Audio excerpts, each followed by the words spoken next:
வரும் 2026 சட்டமன்ற தேர்தலுக்கு அதிமுகவும் தாவேகாவும் கைகோர்க்க போகிறாங்க. அதாவது எடப்பாடி பழனிசாமியும் நடிகர் விஜயும் கூட்டணி அமைத்து வரும் 2026 சட்டமன்ற தேர்தலை சந்திக்க போகிறாங்க.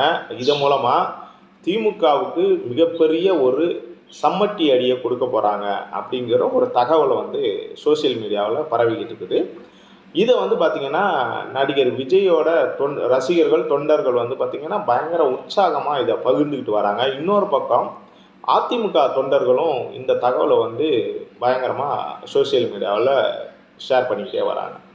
என்ன காரணம்? இந்த 2 கட்சிகளும் கூட்டணி சேர போகிறாங்க அப்படின்னு அந்த தகவல் பரவுனதுக்கான அடிப்படை காரணம்னா இது உண்மையா பொய்யா அப்படிங்கிறது ஒன்று.